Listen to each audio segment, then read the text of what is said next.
The most difficult thing is to know what we know and what we do not know. Therefore, desiring to know anything, we shall, before all else, determine what we accept as given and what as demanding definition and proof. That is, determining what we already know and what we intend to know. In relation to the knowledge of the world and of ourselves, the conditions would be ideal if we could venture to accept nothing as given and count all as demanding definition and proof. In other words, it would be best to assume that we know nothing and make this our point of departure.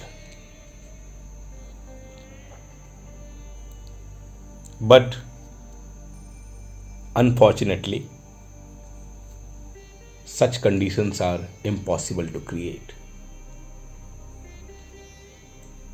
Knowledge must start from some foundation. Something must be recognized as known. Otherwise, we shall be obliged always to define one unknown by means of another.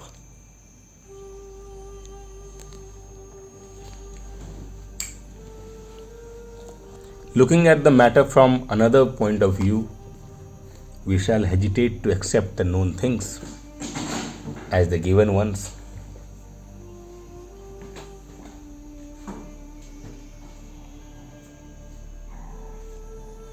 Those in the main completely unknown, only presupposed, and therefore the things sought for.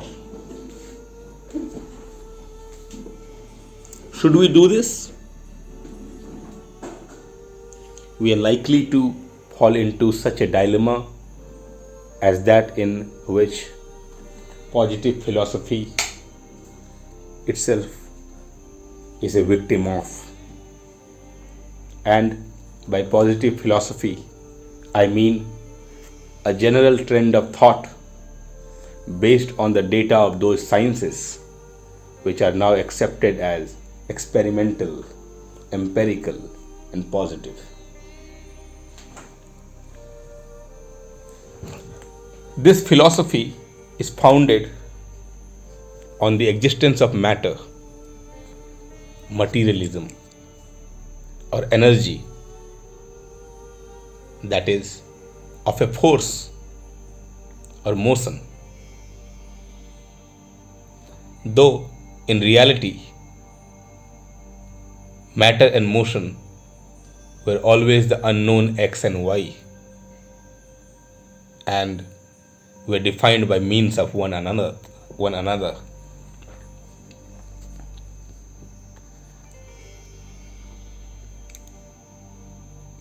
It must be perfectly clear to everyone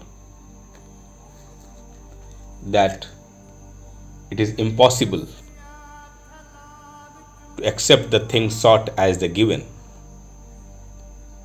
and equally impossible to define one unknown by means of another. The result is nothing but the identity of the unknown.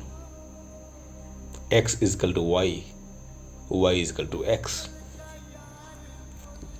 This identity of the unknown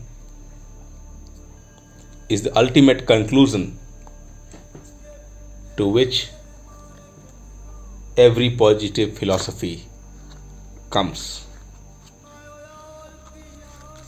Matter is that in which proceed the changes called motion. And motion are those changes which proceed in matter. So, what do we know?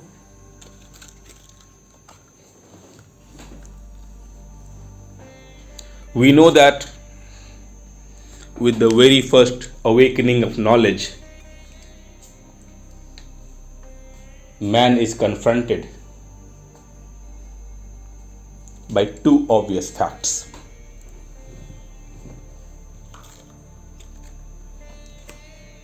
The existence of the world in which he lives and the existence of psychic life within himself. Neither of these can be proven or denied. But they are facts. They constitute reality for him. It is quite possible to meditate upon the mutual correlation of the two facts.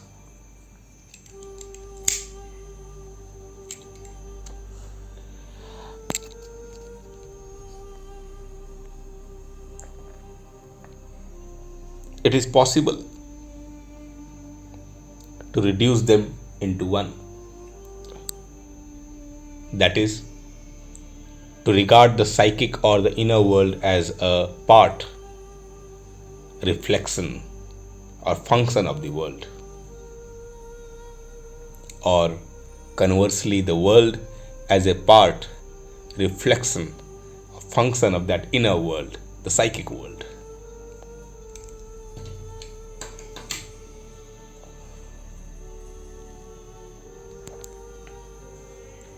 But such a procedure constitutes a departure from facts, and all such considerations of the world and of the self to the ordinary non-philosophical mind will not have the character of obviousness.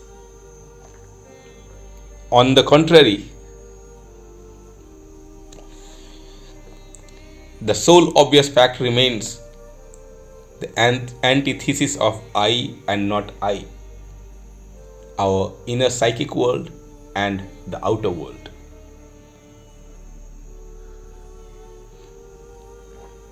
So far, we have no basis on which to found a contradiction of the obvious fact of the existence of ourselves, which is our psychic reality, and of the world in which we live.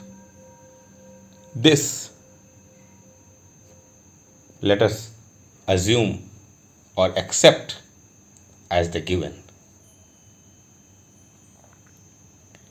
This, however, is the only thing that we have the right to accept as given. All the rest demands proof and definition in terms of these two given data. Space with its extension,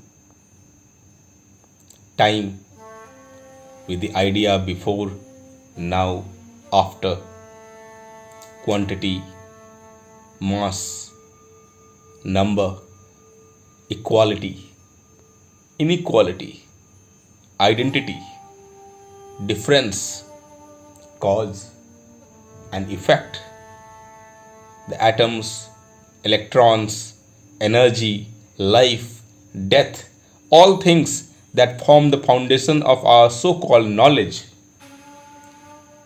they are the unknown things.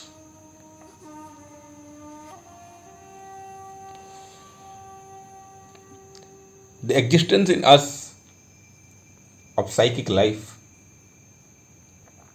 which is sensations, perceptions, conceptions, reasoning, feelings, desires, etc.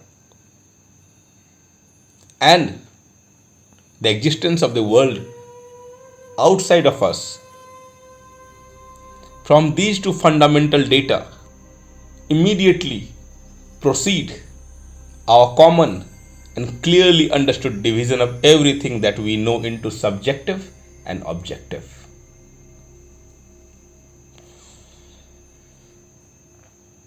Everything that we accept as a property of the world, the outer world, that is, we call objective. And everything that we accept as a property of our psyche, we call subjective. The subjective world we recognize directly. It is in ourselves. We are one with it.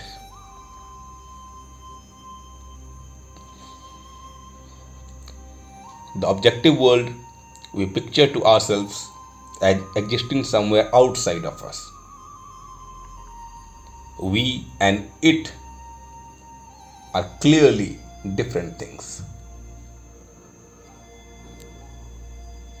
It seems to us that if we could close our eyes, the objective world would continue to exist, such as we just saw it.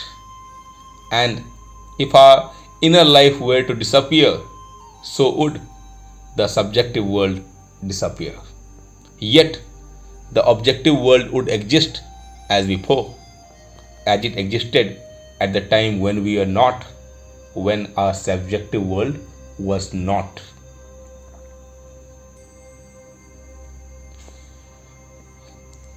Our relation to the objective world is the most exactly defined by the fact that we perceive it as existing in time and space. Otherwise, out of these conditions, we can neither conceive nor imagine it.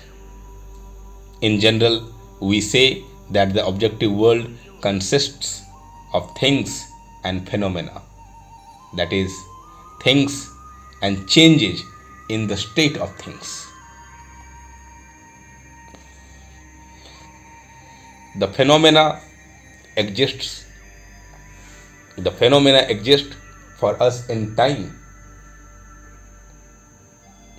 and the things exist in space.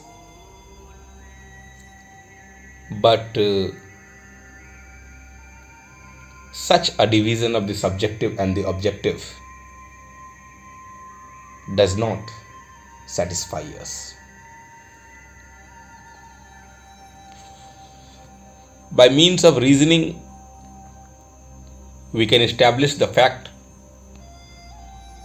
that in reality we know only our own sensations, our own perceptions, conceptions, and we cognize the objective world by projecting outside of ourselves the causes of our sensations, presupposing them to contain these causes.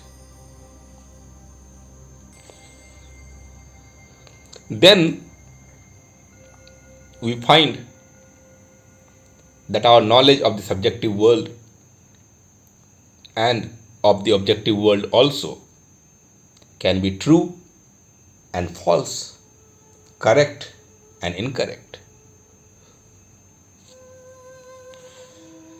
The criterion for the definition of correctness or incorrectness of our knowledge of the subjective world is the form of relations of one sensation to another, and also the force and character of the sensation itself.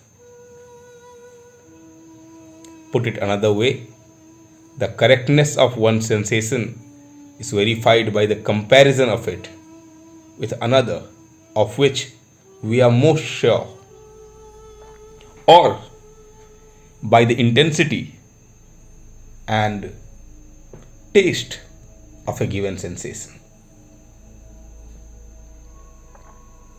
The criterion of the definition of correctness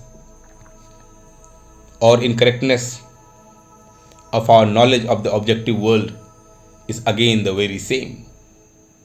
It seems to us that we define the things and phenomena of the objective world by means of comparing them among themselves. And we think we find the laws of their existence outside of us and independent of our perception of them. But it is an illusion. We know nothing about things separately from us, and we have no other means of verifying the correctness of our knowledge of the objective world other than by sensations.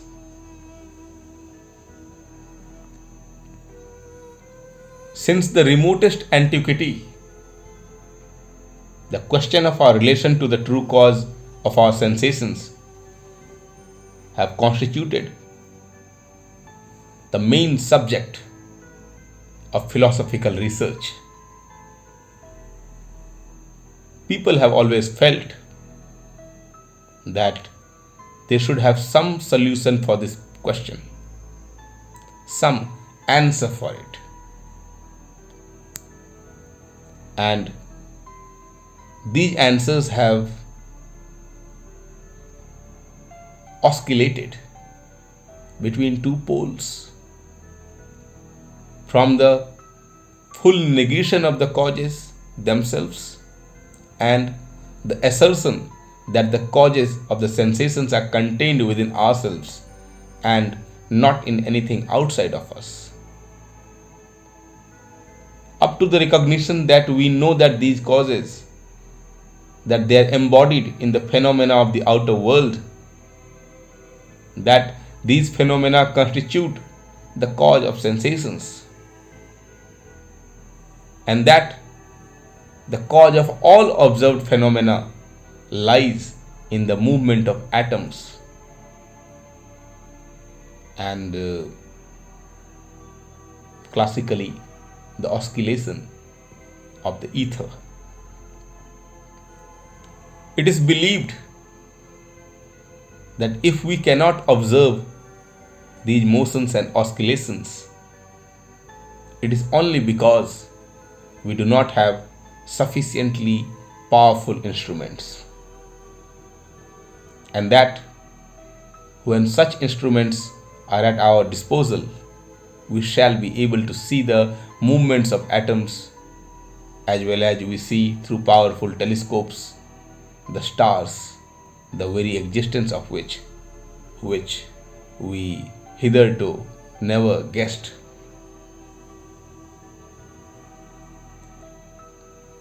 In modern Western philosophy, Kantian system occupies a middle position in relation to this problem of cause of sensations, not sharing either of these extreme views. Immanuel Kant proved that the causes of our sensations are in the outside world.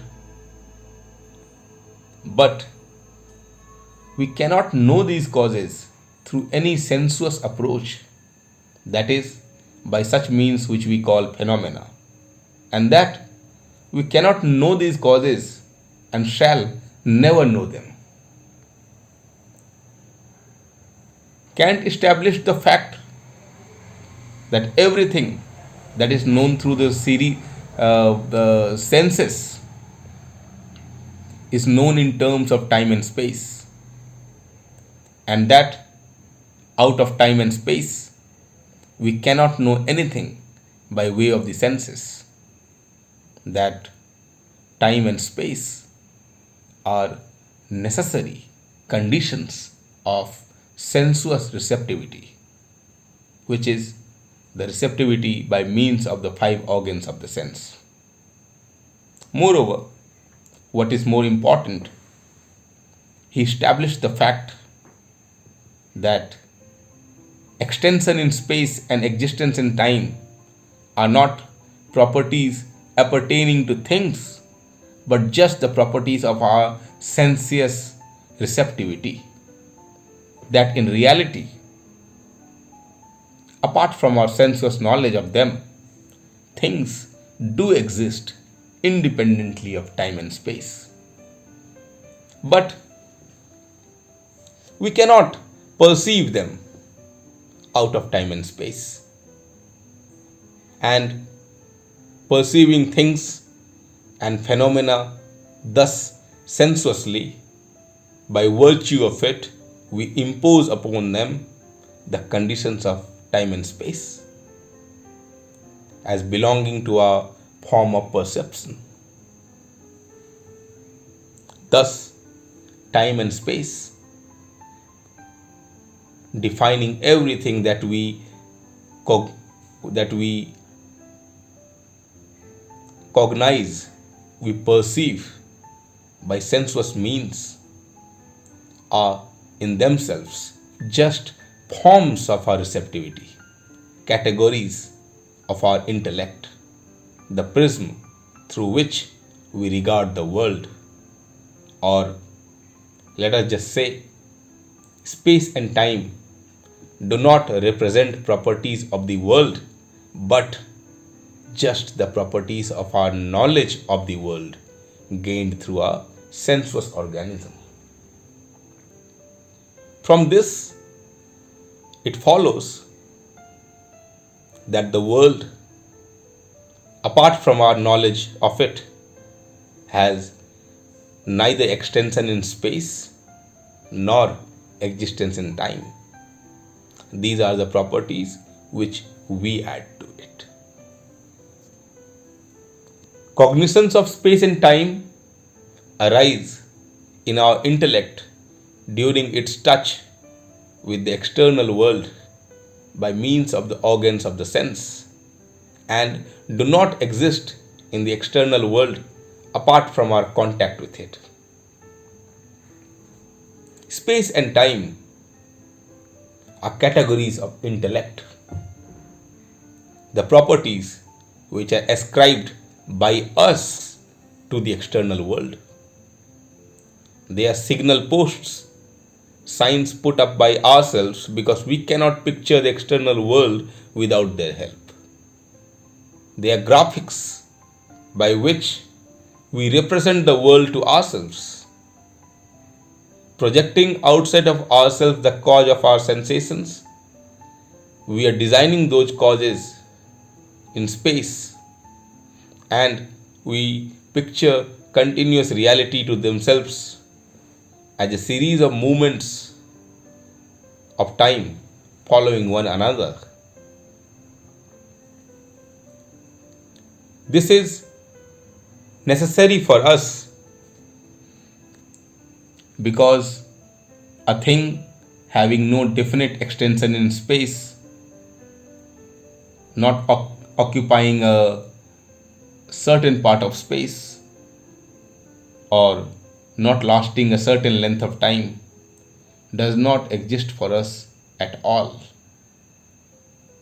Which is to say, a thing not in space, divorced from the idea of space, and not included in the category of space, will not differ from some other thing in any particular. It will occupy the same place. It will coincide with it. Likewise, all phenomena not in time, divorced from the idea of time, not taken in this or that fashion from the standpoint of before, now, after, would coexist for us simultaneously, and all mixed up with one another, and our weak mind would not be able to distinguish one moment in the infinite variety. Therefore, our consciousness segregates out of a chaos of impressions, separate groups, and we construct in space and time the perceptions of things according to these groups of impressions. It is necessary for us to divide things somehow, and we divide them into the categories of space and time. But let us be reminded that these divisions exist only in us, in our knowledge of things, and not in the things themselves. That we do not know the true relations of things among themselves. And the real things we do not know, but only phantoms, visions of things. We do not know the relation existing among the things in a reality. At the same time, we quite definitely know that our division of things into the categories of space and time does not at all correspond to the division of things in themselves, independently of our receptivity of themselves. And we quite definitely know that if there exists any division at all among things in themselves, it will be no case to be a division in terms of space and time according to our usual understanding of these words. Because such a division is not a property of things, but of our knowledge of things gained through the senses. Furthermore, we do not know if it is even possible to distinguish those divisions which we see in space and time. If things are looked not through human eyes, not from human standpoint. In point of fact, we do not know but that our world would present an entirely different aspect for a differently built organism. We cannot perceive things as images outside of the categories of space and time. But we constantly think of them outside of space and time. When we say that table, we picture the table to ourselves in space and time. But when we say an object made of wood, not meaning any definite thing, but generally speaking, it would relate to all things made of wood throughout the world and in all ages. An imaginative person could conceive that we are referring to some great thing made of wood, composed of all objects whenever and wherever wooden things existed, these forming its constituent atoms, as it were. We do not comprehend all these matters quite clearly, but in general, it is plain that we think in space and time by perceptions only. But by concepts, we think independently of space and time. Kant named his views critical idealism, in contradiction to dogmatic idealism, of which Berkeley was a representative. According to dogmatic idealism, all the worlds, all things, the true causes of our sensations do not exist except in our consciousness. They exist only so far we know them. The entire world perceived by us is just a reflection of ourselves. Kantian idealism, the critical idealism, recognizes a world of causes outside of us, but side by side, simultaneously asserts that we cannot know the world by means of sensuous perception. And everything that we perceive broadly speaking, is of our own creation, the product of a cognizing being. So, according to Kant, everything that we find in things is put in them by ourselves. Independently of ourselves, we do not know what the world is like.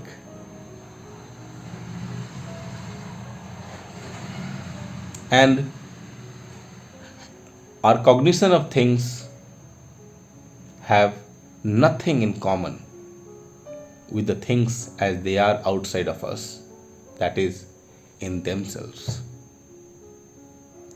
What is more important is that our ignorance of things in themselves do not depend upon our insufficient knowledge, but is due to the fact that by means of sensuous perception we cannot know the world correctly at all. That is to say, we cannot truly declare that although now we perhaps know little, presently we shall know more, and at length come to a correct understanding of the world. It is not true because our experimental knowledge is not a confused perception of the real world. It is a very acute perception of an entirely unreal world, appearing round about us at the moment of our contact with the world of true causes, to which we cannot find the way because we are lost in an unreal material world.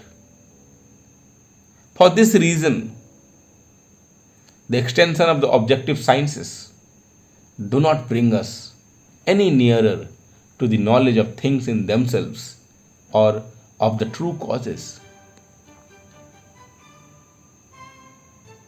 In a critique of pure reason, Kant affirms, he says, nothing which is intuited in space is a thing in itself, and space is not a form which belongs as a property to things. But objects are quite unknown to us in themselves. And what we call outward objects are nothing else but mere representations of our sensibility, whose form is space, but whose real correlated thing in itself is not known by means of these representations, nor ever can be, but respecting which, in experience, no inquiry is ever made. The thing which we intuit are not in themselves the same as our representation of them in intuition, nor are their relations in themselves so constituted as they appear to us. And if we take away the subject, or even only the subjective constitution of our senses in general, then not only the nature and relations of objects in space and time disappear, but even space and time themselves. What may be the nature of objects considered as things in themselves and without reference to the receptibility of our sensibility is quite unknown to us. We know nothing more than our own mode of perceiving them, which is peculiar to us, idiosyncratic, and which, though not of necessity pertaining to every animated being, is so to the whole human race. Supposing that we should carry our empirical intuition even to the highest degree of clearness, we should not thereby advance one step nearer to the constitution of objects as things in themselves. To say that our things and our sensibility of them is nothing but the confused representation of things containing exclusively that which belongs to them as things in themselves, and this under an accumulation of characteristic marks and partial representations which we cannot distinguish in consciousness, is a falsification of the conception of sensibility and phenomenalization, which renders our whole doctrine, therefore, empty, useless. The difference between a confused and a clear representation is merely logical. It has got nothing to do with the content. Up to the present time, Kant's propositions have remained in the very form that he left them, despite the multiplicity of new philosophical systems which appeared later during the 19th century, and despite the number of philosophers who have particularly studied, commented upon, interpreted Kant's writings. Kant's principal propositions have remained quite undeveloped, primarily because most people do not know how to read Kant at all, and they therefore dwell upon the unimportant, the non-essential, hence ignoring the substance. Yet, it is a fact that Kant simply put the question, threw to the world the problem, demanding the solution but not pointing the way towards it. This fact is usually omitted when speaking about Kant. He propounded the riddle but did not attempt to give the solution of it. And to the present day, we repeat Kant's propositions, we consider them inconvertible, but in the main we represent them to our understanding very badly, and they are seldom correlated with other departments of our knowledge. All our positive science, physics, chemistry, biology is built upon hypotheses contradictory to Kant's propositions. Moreover, we do not realize how we ourselves impose upon the world the properties of space. Nor do we realize how the world, earth, men, sea, clouds, trees cannot possess such extension. We do not understand how we can see and measure that extension if it does not exist, nor what the world represents in itself if it does not possess that particular extension. But does the world really exist? Or, as a logical conclusion from Kant's ideas, shall we recognize the validity of Berkeley's idea and deny the existence of the world except in imagination? Positive philosophy stands in a very ambiguous relation to Kant's views. It accepts them and it does not accept them. It accepts and considers them correct in the relation to the direct experience of the organs of the senses, what we see, what we hear, what we touch. That is, positive philosophy recognizes the subjectivity of our receptivity and recognizes everything that we perceive in objects as imposed upon them by ourselves, but this in relation to the direct experience of the senses only. When it concerns itself with the so-called scientific experience, in which precise instruments and calculations are used, positive philosophy evidently considers Kant's views in relation to that invalid, assuming that scientific experience makes known to us the very substance of things, the true causes of our sensations. Or if it does not do so now, it brings us closer to the truth of things. and hopefully can inform us later.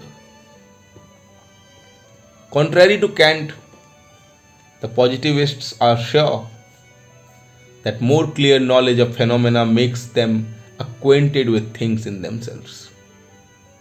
They think that in looking upon physical phenomena as the motions of ether or electrical magnetic phenomena and calculating their motions, they begin to know the very substance of things, the causes of phenomena. In other words, they believe exactly in the possibility of what Kant denied, the comprehension of the true substance of things by means of the investigation of phenomena. Moreover, many physicists do not consider it necessary even to know Kant, and they could not themselves exactly define in what relation they stand towards him. Of course, it is not possible to. It's not possible to controvert Kant, but it is possible not to know Kant.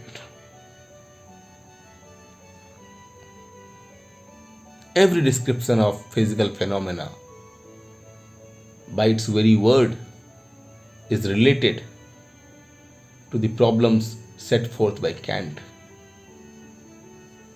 In general, the position of science in regards to this question of subjectively imposed or objectively cognized is more than tottering, and in order to form its conclusions, science is forced to accept many purely hypothetical suppositions as things known, as indubitable data, not demanding proof. Moreover, physicists forget one very significant fact.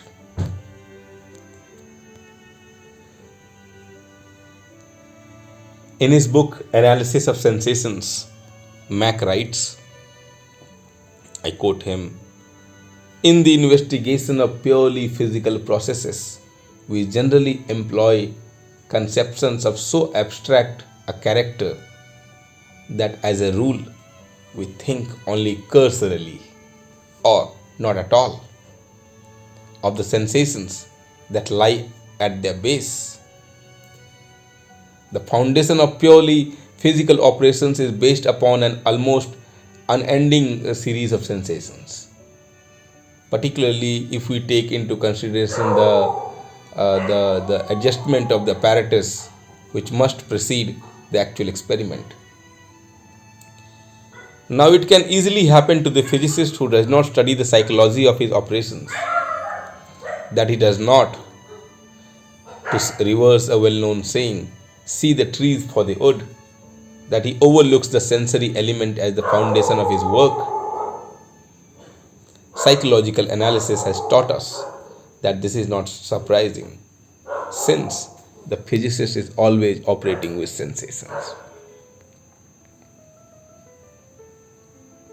Mach calls attention to a very important thing.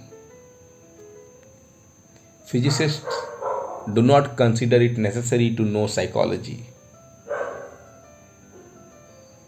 But when they are more or less acquainted with psychology, with that part of which treats the form of receptivity, and take it into consideration, then they hold the most fantastic duality of opinion. As in the case of the man of orthodox belief, who tries to reconcile the dogmas of faith with the arguments of reason, and who is obliged to believe simultaneously in the creation of the world in 7 days, 7,000 years ago, and in geological periods hundreds and thousands of years ago, and in the evolutionary theory, and so on. He is thus forced to resort to sophism and demonstrate that by 7 days is meant 7 periods. But why 7? he is unable to explain. For physicists, the role of the creation of the world is played by the atomic theory and the ether with its wave like vibrations, further by electrons, energetic electromagnetic theories of the world. Sometimes it is even worse. For the physicist, in the depth of his soul, feels the falsity of all old and new scientific theories, but fears to hang in the air, to take refuge in the mere negation. He has no system in place of that whose falsity he already feels. He is afraid to make a plunge into mere emptiness. Lacking sufficient courage to declare that he believes in nothing at all, he accouts himself in all contradictory theories as in an official uniform. Only because with this uniform we are bound by certain rights and privileges, both outer and inner. The unbelieving positivist. This is the tragic future.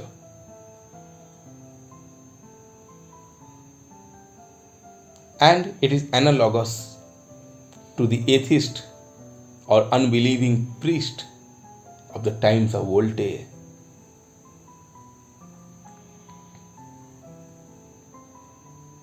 In general, to an uninterested observer, the state of our contemporary science should be of great psychological interest. In all branches of scientific knowledge, we are absorbing an enormous number of facts destructive of the harmony of existing systems.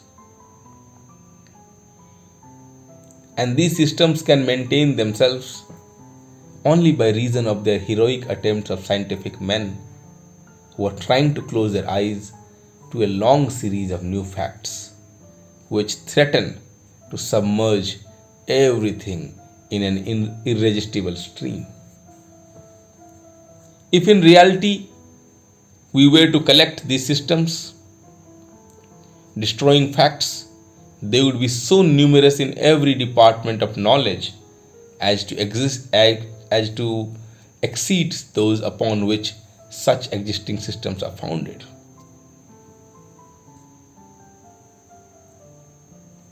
The systemization of that which we do not know may yield us more for the true understanding of the world and the self.